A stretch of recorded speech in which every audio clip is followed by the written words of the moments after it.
ओडिशार आज जे भाग्य विधाता कहुच्छी दीर्घ वर्ष धरी ओडिशा को शीर्ष में पहुंचाई जे सर्वदा प्रचेषा करके पहुंचाई नेतृत्व को समर्थन करी मु निजे एवं मोर समस्त बंधु शुभेच्छु सहकर्मी जो माने एठी उपस्थित अच्छा जो माने आसी नाहांती समस्ते विजु जनता दल रे आनुष्ठानिक भाव में योगदान करुछु। आज यही कार्यक्रम को परिचालना करुथिबा दलर वरिष्ठ नेता मान्यवर सांसद मानस मंगराज महोदय आज आम सह आम पड़ोसी निर्वाचन मंडली आमर अत्यंत घनिष्ठ पूर्वतन मंत्री महांगार विधायक भाई प्रताप जेना महोदय आम सह उपस्थित अच्छा सालेपुर मान्यवर विधायक श्रीयुक्त प्रशांत बेहरा महोदय आम सह उपस्थित अच्छा डॉक्टर सस्मित पात्र मान्यवर सांसद राज्यसभा सांसद महोदय मोर बंधु एवं रजित बाबू उपस्थित अच्छा केन्द्रापड़ा लोकसभा आज विजु जनता दलर जे प्रार्थी पूर्वतन विधायक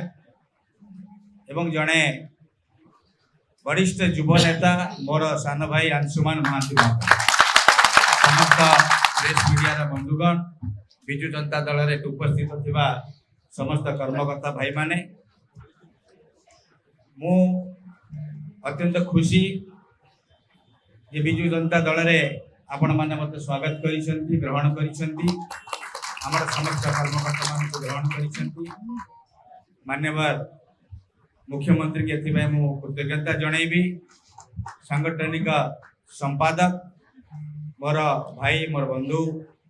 श्रीयुक्त प्रणव प्रकाश दास महोदय को विशेष भाव में कृतज्ञता जणैबी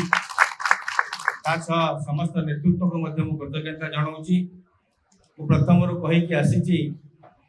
आमे मु व्यक्तिगत भाव में मोर संगठन आमे समस्ते राजनैतिक कर्मकर्ता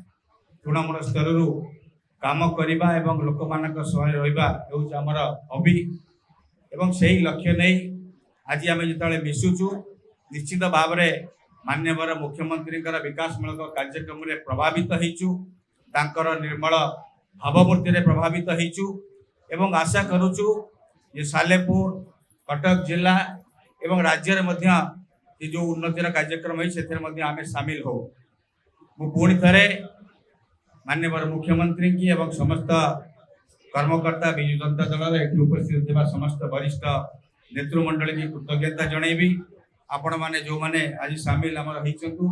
समस्ते समस्त को साधुवाद जनईबी जे आपण मैंने समस्ते कौन सी प्रकार विरोध भाव न रखिकी समस्ते दल में सामिल होती मान्यवर मुख्यमंत्री का नेतृत्व को समर्थन कर समस्त को सम्मान जनईबी एवं आज पुणी थे दृढ़ भाव में कहबी जे मु जड़े राजनीतिक कर्मी तल स्तर कर्मी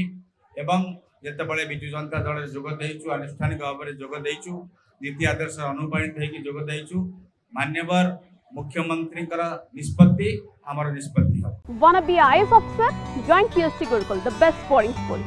For +3 teaching and coaching by Bajirao IAS Academy, call 9438 782020.